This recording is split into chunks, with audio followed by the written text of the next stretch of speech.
आज हम बिहार, झारखंड और उड़ीसा का फेमस खाजा रेसिपी बनाने वाले हैं, जो श्री जगन्नाथ जी को भी बहुत ज़्यादा मात्रा में पसंद होता है। और इसे बनाना बहुत ही ज़्यादा इजी है। आप घर पे फर्स्ट टाइम में ही परफेक्ट बना के तैयार कर लीजिएगा। तो चलिए ये सुपर टेस्टी खाजा रेसिपी बनाना हम स्टार्ट करते हैं। इसके लिए हमें यहाँ पर मैदा चाहिए होगा। तो मैं 3 कटोरी यहाँ पर मैदा ले रही हूँ। 3 कटोरी मैदा में मैं यहाँ पर छोटे चम्मच से 4 से 5 चम्मच यहाँ पे शुद्ध देसी घी डाल रही हूँ। आप यहाँ पे रिफाइंड ऑयल भी डाल सकते हैं, बट घी डालने पे ये बहुत ही ज़्यादा टेस्टी बन के तैयार होगा। और ये देखिए, जब इस तरह से ये डो बनने लगे तो नॉर्मल पानी डाल करके हमें इसका सख्त सा यहाँ पे आटा गूँथ लेना है। बहुत ज़्यादा हार्ड यहाँ पे बिल्कुल भी आटा नहीं गूँथिएगा। कचौड़ी का जिस तरह से हम आटा लगाते हैं, बिल्कुल उसी तरह का हमें यहाँ पे आटे को अच्छे से गूँथ करके इसे हमें ढक करके रखना है। तो गीले कपड़े से ढक करके इसे 10 से 15 मिनट हम इसे रेस्ट करने के लिए देते हैं। तो खाजा के लिए हमने आटा गूँथ करके तो रख लिया। चलिए अब इसके पहले चाशनी बना के तैयार कर लेते हैं। तो मैं यहाँ पर 2 कटोरी चीनी ले रही हूँ। आप चाहे तो थोड़ा-सा कम मात्रा में भी चीनी ले सकते हैं, क्योंकि थोड़ा ज़्यादा ही चाशनी मेरा बन के तैयार हो गया था। मैं यहाँ पे 2 कटोरी चीनी में लगभग 1 कटोरी और थोड़ा-सा पानी डाल रही हूँ। पानी बस इतना सा डालिएगा कि चीनी अच्छे तरीके से यहाँ पे देखिए डूब जाए। और फिर इसे अच्छे तरीके से चलाने के बाद फ्लेवर के लिए यहाँ पे मैं इलायची और केसर डाल रही हूँ। अगर आपके पास केसर नहीं तो बिल्कुल अवॉइड कर सकते हैं। बिना केसर के भी ये काफ़ी ज़्यादा टेस्टी बन के तैयार होता है। तो मेरे पास केसर था, तो मैंने यहाँ पे थोड़ा-सा केसर के धागे को भी डाल दिया हुआ है। इससे कलर काफ़ी अच्छा आता है और टेस्ट भी बहुत अच्छा इन्हेंस हो जाता है। और फिर इसे हमें लगभग 5 मिनट हाई फ्लेम पे देखिए मैंने कुक किया। तो अभी देख रहे हैं कि आपको इसमें एक भी तार नहीं दिख रहा होगा। फिर मैंने इसे और 5 मिनट इसे कुक किया, और ये देखिए, जब आप हाथ में इस तरह से लीजिएगा तो एक तार का आपको चाशनी दिखेगा। हल्का सा ये देखिए, मेरे एक तार का चाशनी बन के तैयार हो गया है। एक तार का चाशनी बन के तैयार हो गया है। अब इसमें हम थोड़ा-सा नींबू का रस डालेंगे। तो मैं यहाँ पर 1 बड़ा चम्मच ये देखिए नींबू का रस डाल दे रही हूँ, ताकि ये क्रिस्टलाइज़ ना हो और ये जमे नहीं। बस अब मैंने इसमें नींबू का रस डाला और फिर इसे बाहर नीचे उतार कर के रख दे रही हूँ। और ये लीजिए, हमारा परफेक्ट चाशनी बन के तैयार हो गया है। खाजा के लिए चाशनी बन के तैयार हो गया है। अब हम इसे ढक करके साइड में रख देते हैं। चलिए अब हम जो खाजा को बनाएँगे, इसके लिए यहाँ पे एक हमें साटा बनाना पड़ता है, यानी कि एक लिक्विड फॉर्म में इस तरह से पेस्ट बनता है, जिसे वो खाजा में अच्छे तरीके से चिपकाना पड़ता है। तो यहाँ पे 3 से 4 चम्मच मैंने घी लिया हुआ है और 3 चम्मच मैं यहाँ पर मैदा ले रही हूँ। आप यहाँ पर रिफाइंड ऑयल भी ले सकते हैं, पर कोशिश कीजिएगा कि घी लीजिएगा। घी या फिर डालडा से ही ये खाजा परफेक्ट बन के तैयार होगा। और फिर बस अब मैं मैदा और घी को अच्छे से तरीके से मिक्स करके यहाँ प्लेटफॉर्म को मैं अच्छे से साफ़ कर ले रही हूँ, क्योंकि इसी के ऊपर हम आगे की प्रोसेस करने वाले हैं। और बस मैंने मैदा को देखिए कॉटन कपड़े से हटाया और फिर अच्छे से इसे 1-2 बार मिक्स कर ली हूँ। अब 2 भाग में बाँट करके इसे हम ढक करके रखेंगे। जो हमारा मैदा बचा हुआ है, मैदे के आटे को हम ढक के रखेंगे ताकि वो सूखे ना। और दूसरे पार्ट से ये देखिए, मैं एक ही साइज़ के 5 पीस बना ले रही हूँ। कोशिश करना है कि सभी एक ही साइज़ का बने, तो परफेक्ट आपका खाजा बन के तैयार होगा।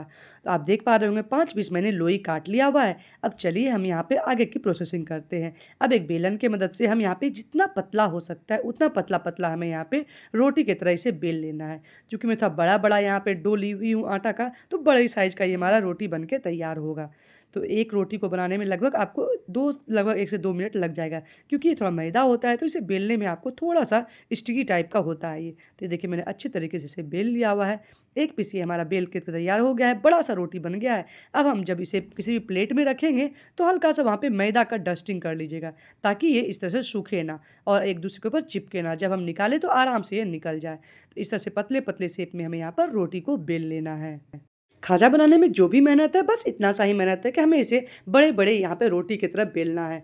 तो मैंने 5 पीस लोई लिया हुआ था, तो 5 पीस लोई को मैं इस तरह से हल्का-हल्का मैदा का डस्टिंग कीजिएगा, बहुत ज़्यादा मैदा बिल्कुल मत यूज़ कीजिएगा। हल्के से मैदे से डस्टिंग कीजिएगा, ताकि आपको बेलने में सुविधा हो। और फिर जितना पतला हो सकता है, देखिए आप कितना पतला-पतला मैंने बेला हुआ है। और 5 पीस मैंने इसी तरह के देखिए रोटी बना कर के रख लिया हुआ है एक प्लेट में। अब चलिए हम आगे इस खाजा बनाना स्टार्ट करते हैं। तो हमने आटे का यहाँ पे रोटी बेल के तैयार कर लिया है। ये हमारा पेस्ट भी बन के तैयार हो गया है। अब एक कटोरी में आप थोड़ा-सा यहाँ पर नॉर्मल पानी भी ले लीजिए। ये तीनों चीज़ से अब हम खाजा बनाना यहाँ पे स्टार्ट करते हैं।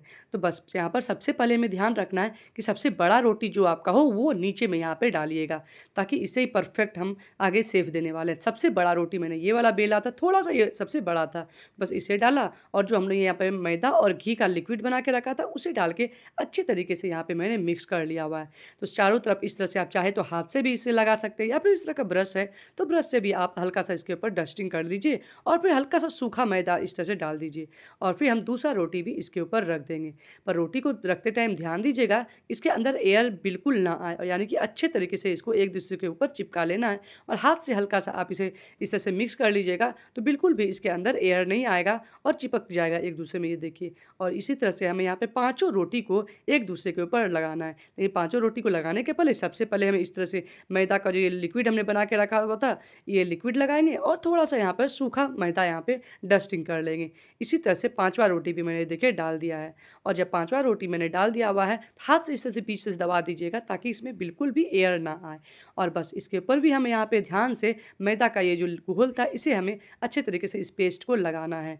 तो ऊपर में भी इसे लगाना, ये नहीं कि ऊपर लगाना छोड़ दीजिएगा, इसे अच्छे तरीके से ऊपर में भी लगा करके और फिर अब इसके ऊपर सूखा मैदा हल्का सा मैंने डस्ट कर दिया हुआ है और अब इसे रोल करेंगे। तो रोल करने के लिए ध्यान दीजिएगा कि इसे अच्छे से टाइटली हमें रोल करना है ताकि ऑयल में जाने के बाद इसका एक एक परत खुले ना और परफेक्टली हमारा खाजा बनकर तैयार हो जाए। आप देख ही पाए होंगे आगे मेरा खाजा का कितना प्यारा शेप आया हुआ है। तो बस छोटा सा हमें यहाँ पे ध्यान रखना है कि इसे जब हम इस तरह से मिक्स करके अच्छे से रोल बना रहे हैं तो अच्छे से टाइट इसका रोल बनाएं। स्टार्टिंग में देखिए धीरे धीरे करेंगे, उसके बाद इसे आराम से आप कीजिएगा तो स्मूथली ये रोल बन के हमारा तैयार हो जाएगा। लास्ट पोर्शन में हमें यहाँ पर पानी डाल के इसे इस तरह से देखिए फिंगर से इस तरह से मिक्स कर लेना है। आप मेरे हाथ के पोजीशन को देख पा रहे होंगे मैंने किस तरह से इसे रोल बनाया हुआ है। और लास्ट में अगर आपको हल्का सा यहाँ पे खुला दिखे तो पानी से आप इसे एक दूसरे में चिपका दीजिए और ये लीजिए खाजा का रोल बन के हमारा यहाँ पे तैयार हो गया है। इसे अच्छे से बिल्कुल हल्के हाथों से इसे हमें इस तरह से हल्का सा यहाँ पे लंबा कर लेना है। अब हम यहाँ पर एक धारदार चाकू लेंगे और इसके देखिए आगे पोर्शन को और पीछे पोर्शन को ये दोनों तरफ से हल्का हल्का यहाँ पे कट का मार्क्स लगा लेंगे और उसे बाद में जब हम खाजा बनाएंगे तो उसमें हम इसे यूज़ कर लेंगे। और फिर हमें यहाँ पर मैं यहाँ पर इसे धागा से काट रही हूँ। अगर आप नाइफ से काटना चाहते हैं तो बिल्कुल काट सकते हैं, बट उससे मुझे ज़्यादा बेस्ट ये मुझे धागा का अच्छे तरीके से कटिंग लगता है और परफेक्ट इसमें शेप खुल करके खाजा का आता है। तो पहले मैं चाकू से हल्का हल्का निशान लगा ले रही हूँ ताकि एक ही शेप में हमारा सभी खाजा बन के तैयार हो। और हल्का सा निशान मैं लगा ली हुई हूँ। अब देखिए ये धागा को मैंने लिया हुआ है, सिर्फ इसे एक बार इस तरह से गांठ लगाई और फिर इसे इस तरह से मैं टानूंगी तो आराम से हमारा खाजा कट के बाहर आ जाएगा। और ये आप देख पा रहे हो कितना अच्छा खाजा का परत दिख रहा है। अगर हम ये चीज़ चाकू से करते हैं तो हल्का सा उसका वो चिपक जाता है जिससे वो परफेक्ट शेप खाजा का नहीं दिखता है। तो मुझे बेस्ट लगता है इस तरह से धागे से इसे काटने में। इसे काटना बहुत ही ज़्यादा ईजी होता है और परफेक्टली कट के बाहर आता है। आप चाहे तो नॉर्मली नाइफ से भी आप इसे काट सकते हैं। और फिर इसी तरह से मैंने धीरे धीरे करके सभी खाजे को ये देखिए काट लिया हुआ है। सभी खाजा को मैंने देखिए धागा से काटा हुआ है तो कितना अच्छा खुल के इसमें सेफ आया हुआ है। अब हमें यहाँ पे देखिए इसे गोल है तो इसे इस तरह से लंबे शेप में करके फिंगर से हल्का सा इसे बीच में हमें दबा देना है ताकि दोनों तरफ ये खिला खिला हमारा ये खाजा का शेप बाहर आए। थोड़ा सा भी टेढ़ा होगा तो वो आगे चल के खाजा का शेप आपका खराब हो जाएगा। तो बस हल्का सा फिंगर से इसे बीच में हल्का सा टैप कीजिएगा, बहुत हल्के हाथों से, बहुत ईजी तरीका से हो जाता है और आपको खाजा बनाने में काफ़ी ज़्यादा मज़ा भी आने वाला है। और ये लीजिए आप चाहे तो इतना छोटा छोटा भी इसे रख सकते हैं, बट मैंने इसे हल्का सा इसके ऊपर बेलन चलाया हुआ है। और बेलन चलाने के पहले ध्यान रखिएगा बिल्कुल हल्के हाथों से इसे बेलिएगा, नहीं तो ये एक दूसरे में चिपक जाएगा और परफेक्ट खाजा का शेप नहीं आ पाएगा। तो आप देख पा रहे होंगे मैंने बिल्कुल हल्के हाथों से हल्का सा इसे एक बार ऊपर से नीचे चलाया हुआ है। ये परफेक्ट हमारा मीडियम साइज का खाजा बन के तैयार हो गया है। एक बार में आपका 10 से 12 पीस खाजा बन के तैयार हो जाएगा। ये हमने बना लिया हुआ। चलिए अब इसे छानना कैसे है वो भी हम देख लेते हैं। इसे छानना बहुत ही ज़्यादा ईजी है। नॉर्मल टेम्परेचर का जब हमारा रिफाइंड ऑयल होगा, मैंने कढ़ाई में तेल डाला और बस इसके ऊपर गैस के ऊपर चढ़ाई और मैं इसके ऊपर खाजा डाल दी हूँ। तो गैस का फ्लेम बिल्कुल लो रहेगा और ऑयल हमारा ठंडा रहेगा। इसी टाइम पर हमें खाजा को डालना है। यहाँ पर तेल को बिल्कुल भी गलती से भी गर्म नहीं कीजिएगा। देखिए इस तरह से बबल्स आ रहा है, यानी कि हल्का सा गुनगुना हमारा ऑयल था और बस मैंने 10 मिनट उसे बिल्कुल लो फ्लेम पे ही छोड़ दिया हुआ है। 10 मिनट बिल्कुल लो फ्लेम पे, आपका गैस का जितना भी लो फ्लेम है उसमें रख दीजिए और ये देखिए कितना अच्छा हमारा खाजा बन के तैयार हुआ है। 10 मिनट में ये अपने आप ये खाजा का शेप ले लिया है। तो जब तक 10 मिनट में उधर मेरा खाजा फ्राई हो रहा है तब तक मैंने दूसरे ट्रिप को यहाँ पर खाजे को भी बनाना स्टार्ट कर दिया हुआ है। और मैं एक बार देखा दे रही हूँ आप लोगों को धागे से किस तरह से मैंने हल्का सा क्रॉस लगाया और इस तरह से इसे टान ली थी। परफेक्ट हमारा खाजा कट के तैयार हो गया है। आप ये प्रोसेसिंग चाकू से या फिर धागे से जैसे भी हो आराम से आप इसे काट सकते हैं। और ये ये लीजिए 10 मिनट के बाद मैंने इसे हल्का सा मीडियम फ्लेम पे किया हुआ था। तो आपको छानने में यहाँ पे खाजा को लगभग 10 से 12 मिनट का टाइम लग जाएगा। बिल्कुल पेशेंस के साथ आपको खाजा को छानना है, क्योंकि मेन प्रोसेसिंग आपका यहीं पे। अगर आप हाई फ्लेम पे खाजा को छानिएगा तो इसका खिल करके इस तरह से एक एक कली बाहर नहीं आएगा और ये अंदर से कच्चा रह जाएगा। तो ध्यान दीजिएगा, थोड़ा सा ऐसे लो फ्लेम पे अच्छे से कुक कीजिएगा तो परफेक्टली हर यहाँ पे आपको खाजा का हर लेयर जो दिख रहा है आपको अच्छे तरीके से कुक होगा और क्रंचीनेस आता है इससे। और ये लीजिए लगभग 10 से 12 मिनट मुझे लगा एक ट्रिप को छानने में, और परफेक्ट हमारा खाजा बनके तैयार हो गया है। लुक वाइज आप देख ही पा रहे हो कितने अच्छे तरीके से ये फ्राई होकर के तैयार हो गया है। आप चाहे तो इसे लाइट फ्राई भी कर सकते हैं, यानी कि हल्का सा जब ये वाइटनेस कलर का उस तरह भी आप चाहे तो निकाल सकते हैं। बट मुझे इस कलर का खाजा ज़्यादा अच्छा लगता है, तो मैं इसे थोड़ा सा इसे डीप फ्राई मैं कर ली थी। लगभग 2 से 3 सेकंड एक्स्ट्रा मैं इसे फ्राई कर ली थी। आप चाहे तो वो बिल्कुल सफ़ेद सफ़ेद खाजा चाहिए तो हल्का सा इसका पिंकिश कलर आए तो उस टाइम आप इसे थोड़ा सा मीडियम फ्लेम पे क्रंची करके इसे निकाल सकते हैं। और ये लीजिए हमारा खाजा बन के हो गया परफेक्ट तैयार। अब हमें यहाँ पे मेन इंपॉर्टेंट बात बिल्कुल याद रखिएगा कि खाजा का चाशनी जब हम खाजा बन जाए आपका, तो चाशनी को भी हल्का सा गुनगुना गर्म कर लीजिएगा। तो मैंने गैस के ऊपर चाशनी को भी हल्का सा गर्म कर लिया हुआ है और खाजा भी हमारा बिल्कुल गर्म है।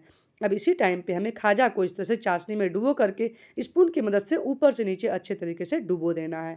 तो आप यहाँ पे कोशिश कीजिएगा कि गढ़ा वाला जो आपके पास पतीला हो वही यूज़ कीजिएगा, ताकि कम चाशनी में आपका ज़्यादा खाजा यहाँ पे चाशनी में डुबा करके फटाफट इसे निकाल लीजिएगा। इसे बहुत देर बिल्कुल बस चाशनी में रखिएगा तो बहुत ज़्यादा वो स्टिकी और फिर चीनी वाला खाजा बन के तैयार होगा, जो बिल्कुल भी खाने में अच्छा नहीं लगता है। मेरे ख्याल से इस तरह से इसे मैंने लगभग 1 से 2 सेकंड ये चाशनी में रहा है, और फिर ये देखिए मैंने एक ट्रिप पहले भी खाजा बनाया हुआ था। इस तरह से मैंने इसे फटाफट निकाल लिया हुआ है। तो बस चाशनी में डुबोना है, स्पून से ऊपर नीचे अच्छे तरीके से इसमें चाशनी को भिगो करके और फिर खाजा को निकाल लेना है। इसी तरह से मैं ये फर्स्ट ट्रिप में 3 यहाँ खाजा आ रहा था, और फिर दूसरे ट्रिप में 2 से 3 पीस खाजा यहाँ पे डाल रही हूँ। तो छोटे से भगोने में लगभग 2 से 3 पीस आप खाजा डालिएगा और ऊपर से नीचे से चाशनी से डुबो करके फटाफट से इसे हम इसे निकाल लेंगे। और ये लीजिए हमारा परफेक्ट घर पे हलवाई स्टाइल खाजा बन के तैयार हो गया है। हलवाई भैया से भी कहीं ज़्यादा बेस्ट ये खाजा बन के तैयार हो गया है। अब इसे थोड़ा सा हम डेकोरेट कर लेते हैं। तो मैं तो इसके ऊपर केसर और थोड़ा सा चांदी का वर्क लगा रही हूँ, बट आप घर पे बना रहे हो तो नॉर्मल भी ऐसे ये खाजा परफेक्ट है। बट बनने के बाद इसे 2 घंटे के बाद एयर टाइट डब्बे में आप पैक करके रख लीजिएगा, ताकि इसका क्रंचीनेस पूरा बरकरार रहे। अभी बारिश का मौसम है, थोड़ा सा सॉगी टाइप का हो सकता है, तो आप इसे हल्का सा एयर टाइट डब्बे में बाद में इसे बंद करके रखिएगा जब ये नॉर्मल टेम्परेचर का हो जाए तो। आई होप आपको ये खाजा की रेसिपी काफ़ी ज़्यादा पसंद आई होगी। अगर आपको ये रेसिपी पसंद आई तो अपने घर पे ज़रूर ट्राई करें। आप अगर मुझे फेसबुक पे देख रहे हैं तो मुझे फॉलो कर लीजिए, इंस्टाग्राम पे भी फॉलो कर सकते हैं, और अगर यूट्यूब पे देख रहे हैं तो मेरे चैनल को सब्सक्राइब करके बेल आइकॉन को जरूर दबा लें। मैं मिलती हूँ नेक्स्ट वीडियो में, तब तक के लिए bye bye, have a nice day, take care.